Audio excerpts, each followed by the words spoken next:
Hey there. So the Trudeau government has announced a new piece of legislation, the Online Harms Act, which is currently being called Bill C-63.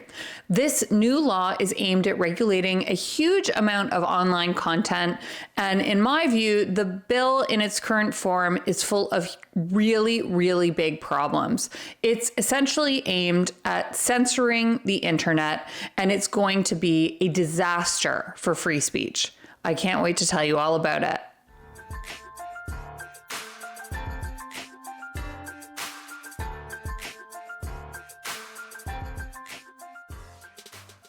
If you're new here, welcome. My name is Christine, and I'm the litigation director at a Canadian charity called the Canadian Constitution Foundation, which fights for fundamental freedoms in Canada. I upload regular videos about our ongoing legal cases and about other interesting developments in constitutional law in Canada. So if that sounds like something you'd be interested in, please hit like and subscribe below. It really helps my videos out a lot. Also, please remember, nothing in my videos is ever legal advice. If you have your own legal question or problem, please consult your own lawyer. Okay, so let's talk about Bill C-63, or the Online Harms Bill, what it is and what I think the problems are.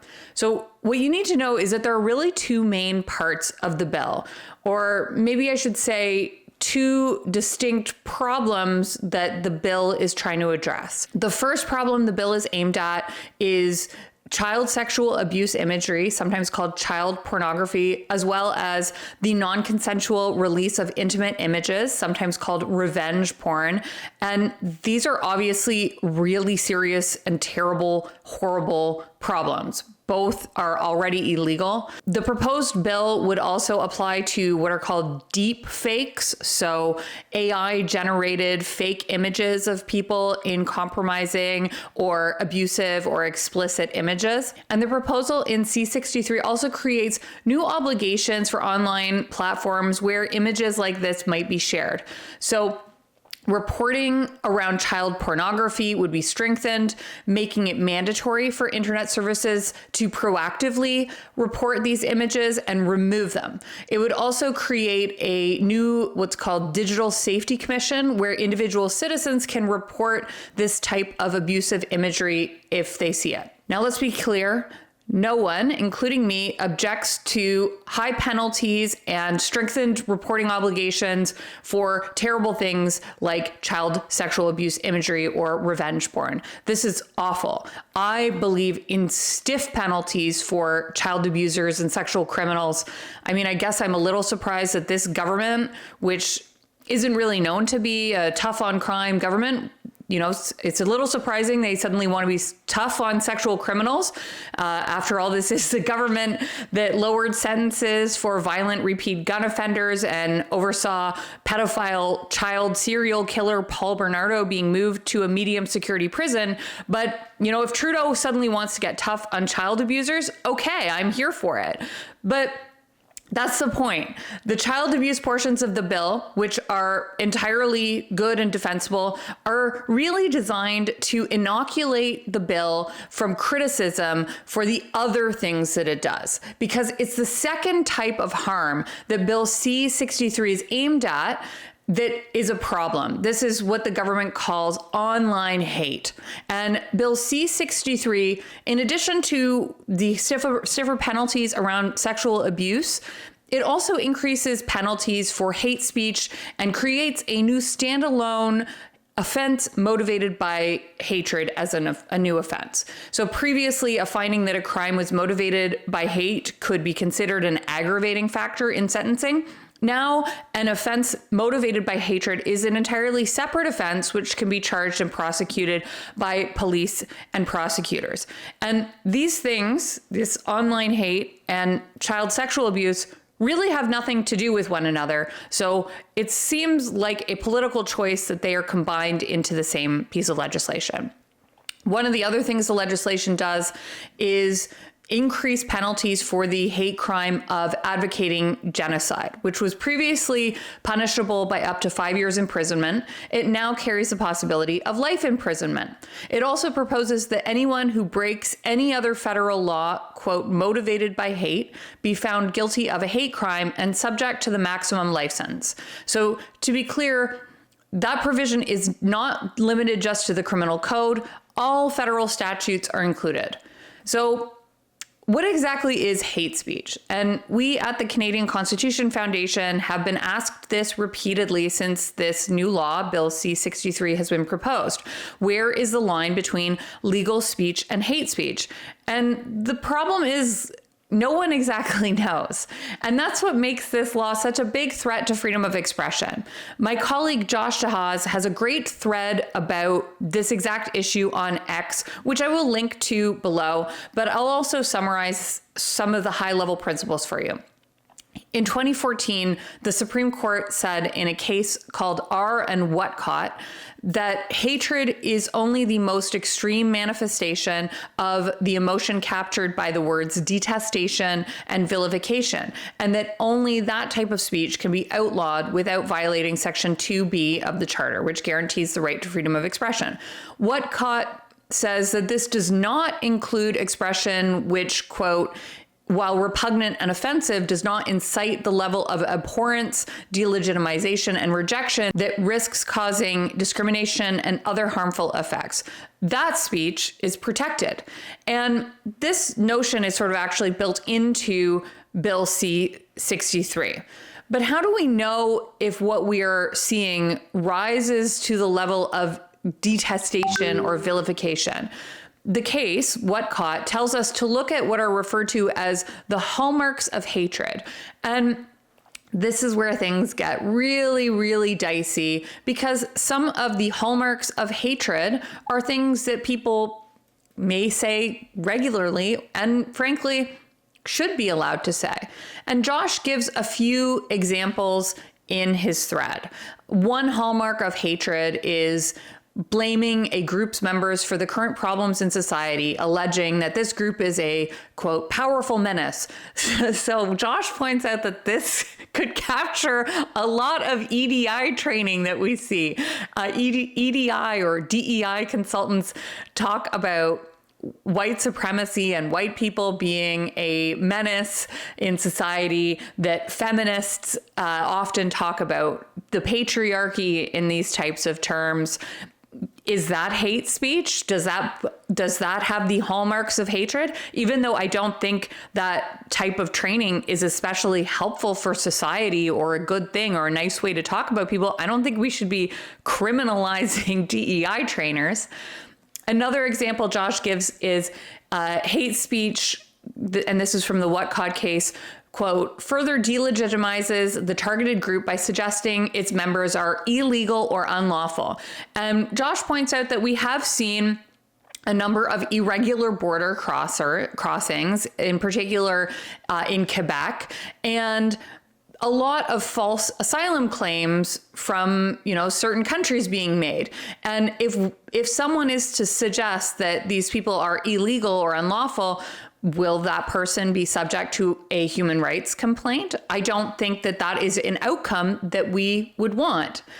Another hallmark of hatred is labeling a group as, quote, liars, cheats, criminals, and thugs, a parasitic race, or pure evil. And obviously, these are terrible things to say, but should people risk jail or fines for losing their temper for calling, for example, a religious group, an extreme religious group, for example, pure evil? I don't think that that would be a good outcome that we would want. For example, there is the very notorious Westboro Baptist Church, which is a US-based, very, very hateful organization, a religious group. And if you just Google Westboro Baptist Church and the term pure evil, you will get a lot of hits back. There's a lot of people who view that particular religious group as pure evil. Now, that is a very, very awful group. If someone wants to call that group, that religious group, pure evil, should they be charged with hate speech? Now, before you come at me in the comments about attacking a church, I do encourage you to Google this particular church and see what the type of things they engage in. For example, picketing at the funerals of veterans with very hateful, terribly hateful signs. If someone were to say that that church, that religious group was pure evil under C-63 and the definition of hate speech, could that constitute online hate? I don't think that that is an outcome that we would want. This shows some of the problems with the entire notion of hate speech. It's categorically amorphous and just subjective, and it's unavoidably subjective. So what Bill C-63 does is adopt the Supreme Court's definition of hate speech from this case law, that case Whatcott, and a previous case called Keegstra, and describes hate speech as speech that's likely to foment detestation or vilification. But these are really just synonyms for one another. Detestation is just another word for hate, and vilification is also a highly subjective concept. So my colleague Joanna Barron has written about this in the Hub, and she gave an example of this term TERF, trans exclusionary radical feminist. And she said, if you're on the left wing of the political spectrum, calling someone a TERF could be seen as a form of vilification. But, some people on the right call themselves TERFs as a badge of honor. Another example that's based on current events. Just last week, a columnist for the Toronto Star penned a column that was really awful and disgusting, defending Hamas as a legitimate governing force. And she was promptly called by many people on X or Twitter a terror apologist. Do the criticisms of this particular Toronto Star columnist rise to the level of hate speech? Is it vilifying this particular columnist? Or did the Toronto Star columnist was she the one vilifying Jews and Israelis? It's all really in the eye of the beholder. And this is one of the dangers that lurks in this type of hate speech legislation. And look, obviously there is a lot of disgusting content on the internet. There's a lot of racism, bigotry, homophobia, and hatred. But it's an inherently subjective exercise to identify what meets the standard in Whatcott, which is now being proposed to be codified in Bill C-63. It's hard for a lawyer like me, or like Josh or Joanna, who all study freedom of expression for a living, to know where the line is being drawn. And if it's hard for us, it's going to be even harder for regular Canadians. And I'll give you an example from my own life. Some Twitter user who doesn't like me has, after this legislation was proposed, this Twitter user has already said that I should be charged under the law, under Bill C-63, for online hate, because we at the Canadian Constitution Foundation have taken a case in Prince Edward Island defending a city councillor's right to freedom of expression. And this Twitter user doesn't like what this PEI city councillor has said. And because we are defending this councillor, we should be charged with hate speech. So this is where we are all going with this type of thing. As it stands right now, hate speech is only prosecuted in the criminal courts, and currently the Crown needs to prove beyond a reasonable doubt that the standard in Whatcott is met, that detestation, vilification standard. And charges can only be laid in consultation with the Attorney General, who is an expert on the law. And that is why prosecutions are rare. But one thing that Bill C-63 proposes is not just increasing the penalties, but it also brings back a civil remedy for communicating alleged instances of hate speech in the form of reviving the Canadian Human Rights Act, Section 13, which was removed because it had been infamously used against Maclean's magazine because it published a Mark Steyn book excerpt.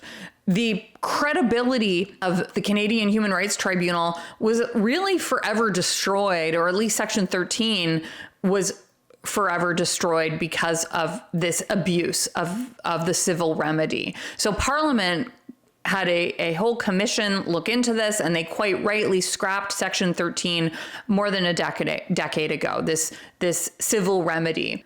And now that this civil remedy is being reintroduced, the Canadian Human Rights Tribunal is going to expand to as many as 20 government-appointed bureaucrats who will be tasked with policing allegations of harmful speech online. And even if most alleged instances of hate speech are dismissed as not meeting the threshold, the penalties for individuals who are found liable, up to $50,000 paid to the government plus $20,000 to the victim, these penalties are severe enough that we can just infer that the new regime is going to lead to large amounts of self-censorship by people who are afraid of crossing the line.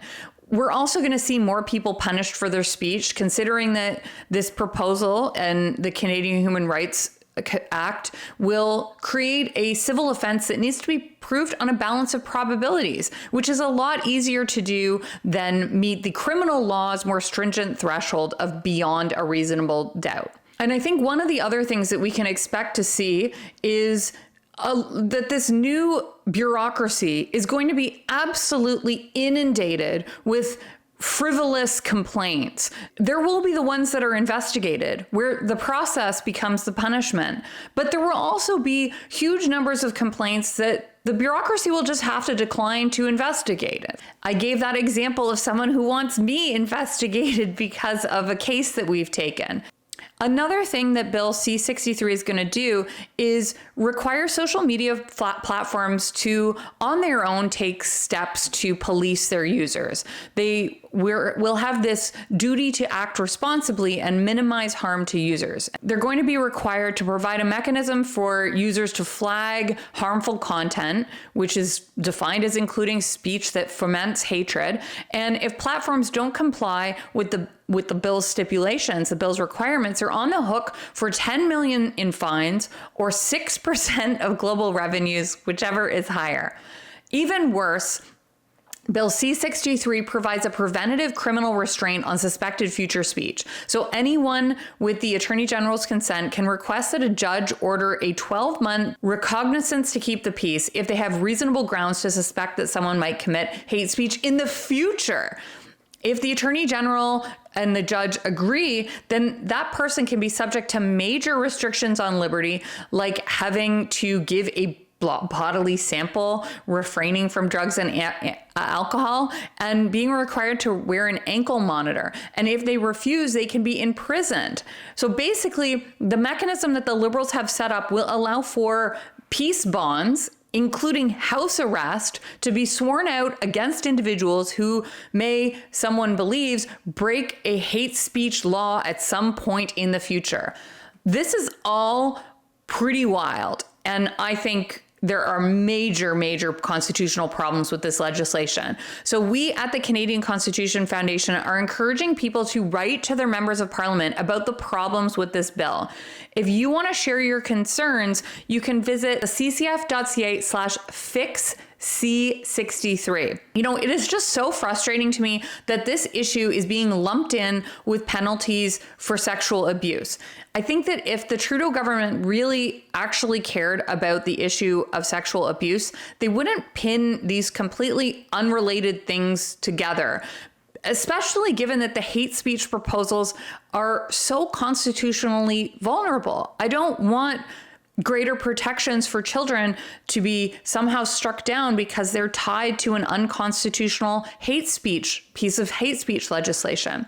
So if you share these concerns, please write to your member of parliament. We have a whole form set up at the ccf.ca/fix C-63. We aren't asking for changes to the provisions of the bill that deal with child sexual abuse. We just think that the law needs to be overhauled so that the parts that violate freedom of expression are removed from this piece of legislation. And we have a whole form where you can find your MP and contact him or her directly. So I want to know what you think is the most concerning part of this piece of proposed legislation? Is it the civil remedy? Is it the preemptive restraint on speech? Is it the very notion of creating a statutory definition of hate speech? Leave a comment below and tell me what you think the biggest problem is. I really want to know what you think. Okay, that's all for this update. Thanks for watching, and let's keep fighting for freedom in Canada.